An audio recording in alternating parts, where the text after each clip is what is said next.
Hello and welcome to Books of Blood. My name is John, and tonight it's Saturday night, but you're going to be watching this on Sunday afternoon. That's when I'm going to upload it. Anyway, it's so if you hear me say Saturday night, just ignore that. You're watching it on Sunday afternoon. Anyway, this is part 31 of my horror movie collection. I've got 10 movies here. This is actually my second time trying to record this video.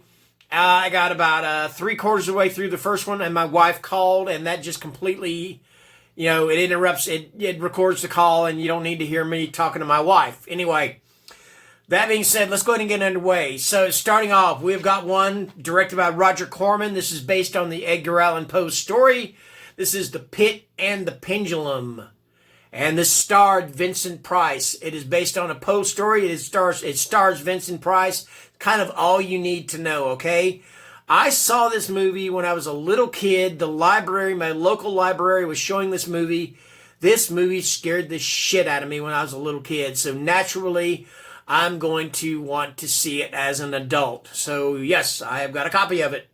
So yeah, that is The Pit and the Pendulum. Pretty much follows the story of The Pit and the Pendulum. Of course, they are going to take liberties with it. It's not a perfect remake or anything like that. It's not a word for word remake or scene for scene remake.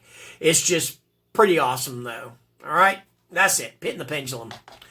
Okay, next up I have got, and this one here, man, this is one of the best sci-fi. I think it's part sci-fi, mostly horror, but it's one of the best midnight movies around. I mean, and when I say midnight, it's just one of those movies you want to turn on late at night and watch it and just have a blast with it. From 1978, I'm talking about Phantasm. I love this movie. This is one of those movies that defies description. It's like, what is this movie about? You got this big, tall guy known as the Tall Man, played by Angus Scrimm, rest in peace. And he's just so menacing. Most of the movie takes place in a mausoleum, or not a mausoleum, but a mortuary, yeah. And you got that ball, that thing right there, that flies through the air and it, bam, hits you in the head, drills a hole in your head, then the blood goes out of the thing. It's just wild, man. If you've never seen Phantasm, what are you doing? Just see the movie, okay? Alrighty then. Next up, we got, and I'm getting a little too excited. I know that. And I think it's a lot of reason why a lot of times you guys don't really watch these videos that much, but I don't care. That's okay. I mean, I would like for you to watch them, but I'm just saying, I try not to get too excited. Next one up is by Brian De Palma, and it stars Jessica Harper, William Finley, Paul Williams, and of course, I'm talking about the Phantom of the Paradise, and this is pretty much a retelling of the Phantom of the Opera, and it of course is done with a rock and roll beat to it. And that's my cat behind me. That's Ash, and he can't make up his mind whether he wants to be inside or outside, or else there's another cat out there trying to play with him under the door. Anyway, Paul Williams plays Swan in this movie. He plays such a debonair villain. I mean, Paul Williams was a singer-songwriter. He's still alive. He is a singer-songwriter, and was actually a really good actor. And he played a villain very well, in my opinion. I used to go to karaoke, and Paul Williams is only like maybe 4.5 feet tall or something. He's really short. Okay, now hush yourself, boy. Anyway, there used to be this girl at karaoke that looked exactly like Paul Williams from when he was back in the 70s. She was rude as hell, but she looked like Paul Williams from the 70s. Anyway, Phantom of the Paradise, Brian De Palma. Like I said, it was a rock and roll remake of the Phantom of the Opera. So there you go. All right, next up, and this is a remake of The Phantom of the Opera, directed by Dario Argento of Suspiria fame. This stars Julian Sands and his daughter, not Julian's daughter, but Dario's daughter, Asia Argento, and this is The Phantom of the Opera. And I don't think I've watched this movie yet. I think I'm going to have to watch this. He's got another movie called Opera that I think it's kind of the same thing, kind of the same retelling of the Phantom of the Opera, that I'm not sure if I watched that one either, but I do want to watch this one. One thing I'll say about Asia Argento, she's a very beautiful, dark-haired... All right, get out of my stuff, boy. Sorry about that. She's a very beautiful, dark-haired Italian girl. Dario Argento directed a remake of Dracula that she starred in, and there's one thing really creepy and cringy about that, is the fact she was topless in about 5 minutes of that movie. And she's pretty buxom. And I just thought it was kind of creepy that he would direct her in a movie where she would be topless. I hope that he had somebody else film the scenes, because that's just cringy, okay? I'm going to pause real quick and see what my cat's getting into, because he loves to get into the things that he shouldn't. So excuse me one moment. I'm sorry. Okay, I'm back. I apologize for that. Like I said, I had to let him out.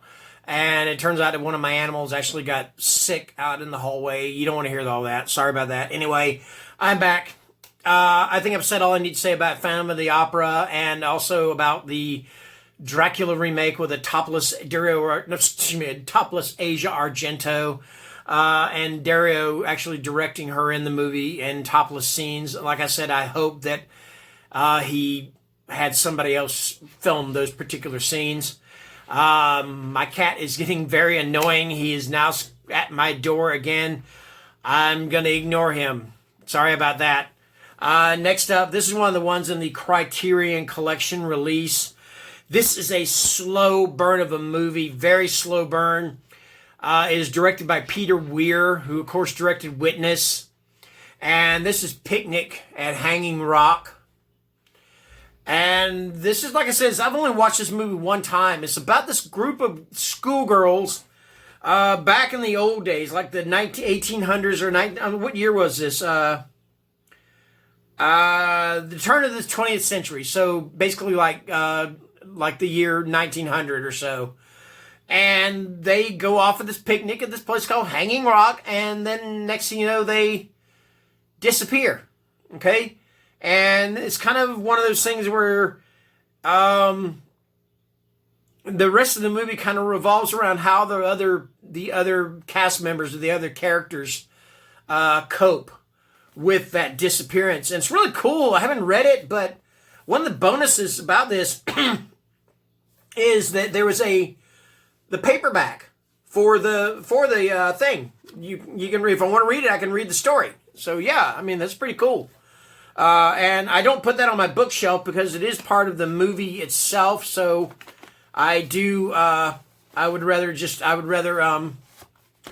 keep it with the movie. And I'm having trouble getting it back in there, man. All right. Okay. Are we good? We're good. But yeah, it's like I said, it's a real slow burn of a movie. It's not for everybody.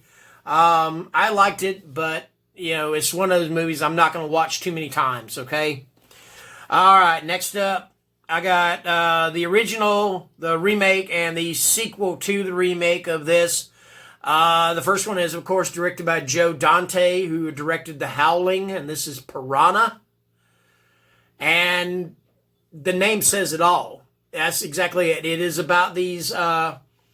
I believe they're mutated piranha. Yeah, they're doing like genetic experiments, but they are like these mutated piranha that get loose and just wreak havoc on this lake or this resort or whatever. And, you know, of course, there's lots of blood and lots of gore and stuff. Who's in this? Heather Menzies, Bradford Dillman. These are all like really 1970s actors and stuff. Bradford Dillman's been in so many like horror and sci-fi movies. He's been a bunch of them.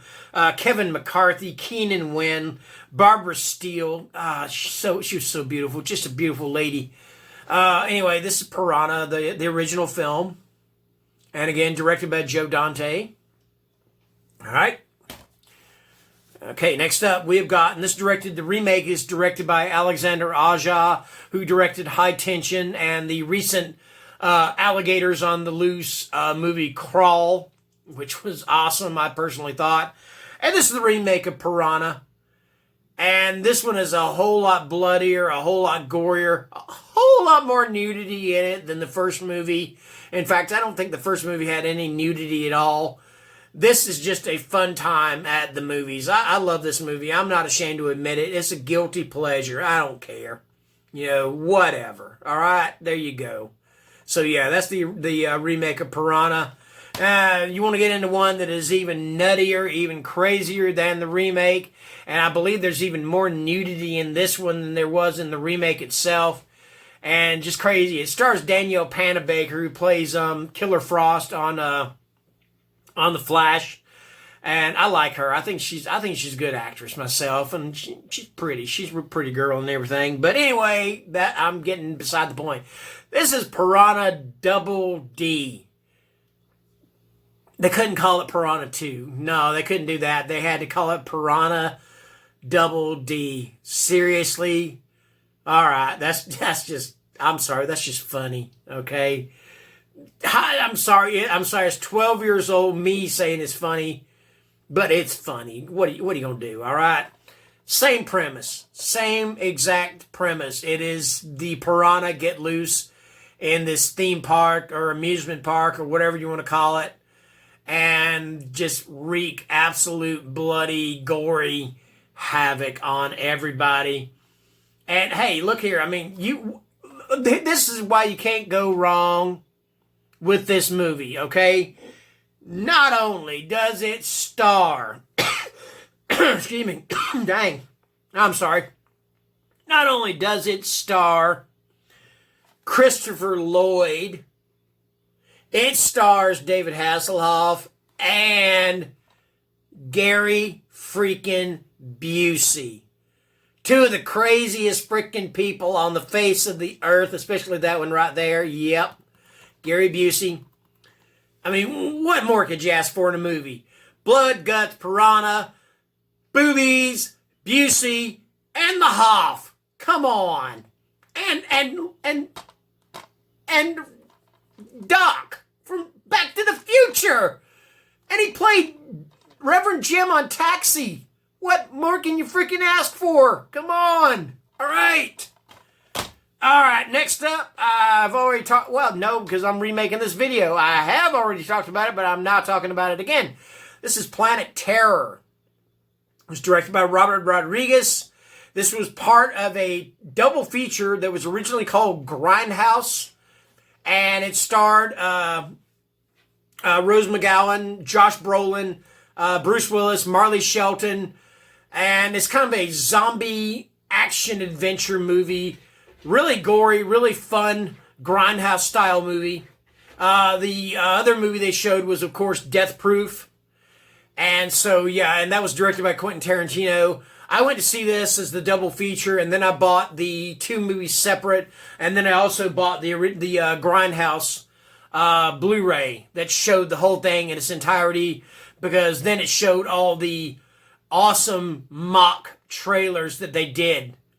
Like Rob Zombie's Werewolf Women of the SS, Eli Roth's Thanksgiving, then I think Edgar Wright did one called Don't. Really cool. And then, of course, Rodriguez himself, I think, did one called Machete. I think he was the one that directed that. I may be wrong about it. But yeah, anyway, Planet Terror. And finally, we have one of the greatest haunted house movies, greatest ghost story movies. I'm not sure if it's a ghost story or haunted house. It's got ghost and I'm going to say haunted house. Anyway, I'm talking about Poltergeist, directed by Tobe Hooper. And I know there's some people out there that go, he didn't direct it. Steven Spielberg took over and they just put his, he secretly directed it. I don't agree with that. I'm sorry. I think Tobe Hooper directed this movie. And I think it's very disrespectful of the man to say that somebody else took over the directing. Because if you've ever seen the Texas Chainsaw Massacre, Tobe Hooper was one hell of a filmmaker. So, yeah. Any of these people out there that think that Spielberg took over, yeah, they can go jump, all right. Of course, this is about a family that moves into a house and all this weird stuff starts happening. The little kid gets sucked into the TV set, after going, "They're here," and it's just a good time to be had. A scary, fun, good time. And that is Poltergeist. And I'm not going to sit here and say don't see the remake because I've never seen the remake. And not because I don't want to, I just haven't seen it. All right? So there you go. That is it. That is part 31 of my horror movie collection. I hope you guys enjoyed watching this. I don't normally say, if you like my channel, please subscribe. If you like my videos, please hit the like button. But I'll say that now. If you like my channel, please subscribe. If you like my videos, please hit the like button. And if you want notifications to more videos that are coming up, please, by all means, hit that little bell. Ding that sucker right off the page or off the screen or whatever. Thank you very much and have a wonderful afternoon. All right? Because like I said, this is going to be showing up in the afternoon. So see you later. Bye.